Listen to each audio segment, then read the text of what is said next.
अर्थात आप हमें क्षत्रिय कुलवंशी ना समझकर आप उचित ही समझ रहे हैं राजर्षि। जब तक सर्वशक्तिमान पुरोहित वर्ग आपको क्षत्रिय होने की मान्यता नहीं देता तब तक। नारायण भट्ट, धर्मानुसार ब्राह्मण श्रेष्ठ है महाराज, और मैं अपने ब्राह्मण धर्म का यथावत पालन कर रहा हूँ। जब तक आपको क्षत्रिय होने की मान्यता नहीं मिल जाती तब तक आप मेरे लिए शूद्र समान ही हैं। मैं क्या हूँ और क्या नहीं ये तुम मुझे बताओगे? मैं ठुकराता हूँ तुम्हारे नीति नियमों को, तुम्हारे चातुर्वर्ण के षड्यंत्र को। तुम वही पुरानी घिनौनी श्रृंखला की कड़ी हो जिन्होंने हमारे श्रद्धेय पूर्वज श्री छत्रपति शिवाजी महाराज के राज्याभिषेक के समय उन्हें शूद्र कहकर अपनी मूर्खता का परिचय दिया। लेकिन मैं तुम्हारे इन पाखंडों को चलने नहीं दूंगा। निकल जाओ यहाँ से।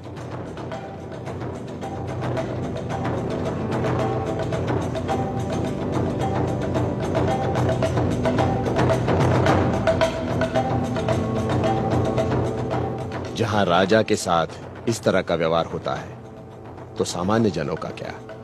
मुझे ही कुछ करना होगा।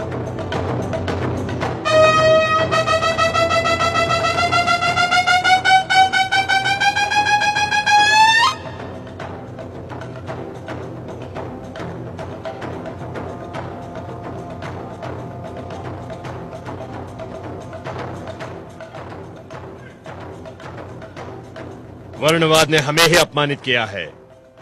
हमारे साथ ब्राह्मण वर्ग का व्यवहार दुर्भावनापूर्ण है। जब हमारे साथ ही दुर्व्यवहार हो रहा है तो प्रजा को न जाने क्या क्या कष्ट झेलने पड़ते होंगे।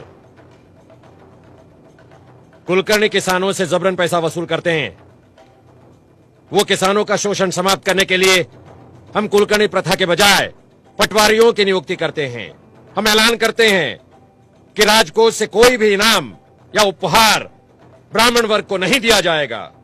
हमारे राज्य में सरकारी दफ्तरों में पिछड़ी जाति तथा निर्बल वर्ग को 50% आरक्षण लागू किया जाएगा तथा प्रत्येक देहात में प्राइमरी स्कूल खोला जाएगा।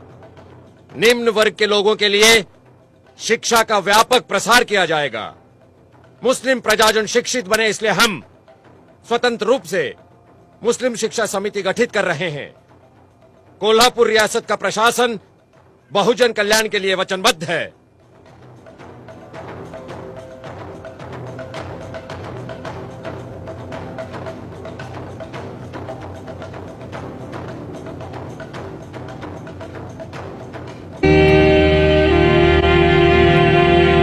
स्वशासन ये एक महार का उतना ही जन्मसिद्ध अधिकार है जितना कि एक ब्राह्मण का, और जब तक इस विचार भाव का स्वीकार नहीं होता हिंदुस्तान को स्वशासन मिलने की संभावना नहीं।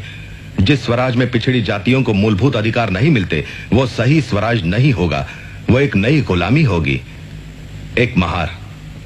ओह, कितना प्रभावशाली विधान है। दीवान साहब, आप जानते हैं इस पत्र का अनामक लेखक कौन है? नहीं योर हानिस। डॉक्टर अंबेडकर। दत्तोबा पवार ने मुझे बताया। डॉक्टर अंबेडकर एक पाक्षिक पत्रिका शुरू कर रहे हैं और उन्हें कुछ मदद की जरूरत है। हाँ योर हाइनेस, मैं मानता हूँ कि आप वर्ण व्यवस्था की अनिष्ट प्रथा को मिटाने और नीची जाति वालों को ब्राह्मणों और पुजारियों के अन्याय से मुक्त कराने की जो कोशिश कर रहे हैं वो है तो बहुत साहसपूर्ण। फिर भी हमें जल्दबाजी नहीं करनी चाहिए। नहीं दीवान साहब, हमें हर तरह से डॉक्टर अंबेडकर का उत्साह बढ़ाना चाहिए, हर तरह से। हम मदद करेंगे उनके पाक्षिक मूक नायक की। मूक नायक, वंचित जगत का नायक। किती किती सांगू तुला, किती किती सांगू तुला ग, किती किती सांगू तुला ग, किती किती शिवतरकर, लिखो। हिंदुस्तान भेदभाव का घर है। हिंदू समाज कई मंजिली इमारत जैसा है जिसमें ना तो दरवाजे हैं और ना ही सीढ़ियां।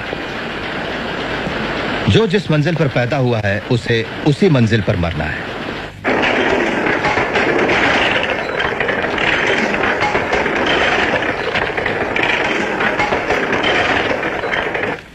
इस मानगांव परिषद ने मुझे विश्वास दिलाया है कि आपको अंबेडकर के रूप में अपना उद्धारक मिल गया।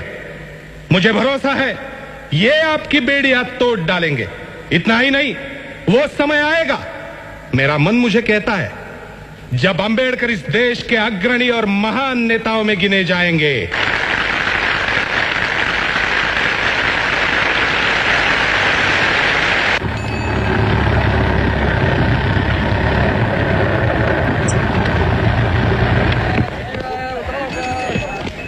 अंबेडकर, ओ अंबेडकर, रमा, कौन हो सकता है? ओ अंबेडकर।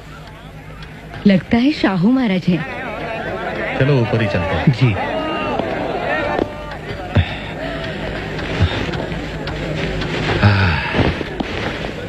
नमस्ते महाराज, बैठिए। अंबेडकर, हाँ, एक कप तुम्हारी स्पेशल चाय मिलेगी बहन रमाबाई। रामू, चाय।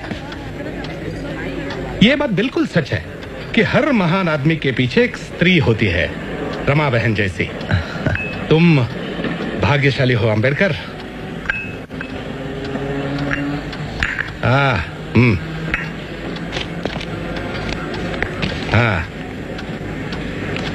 पढ़ाई के लिए लंदन जा रहे हो ना? मेरी छोटी सी भेंट, खोलिए उसे।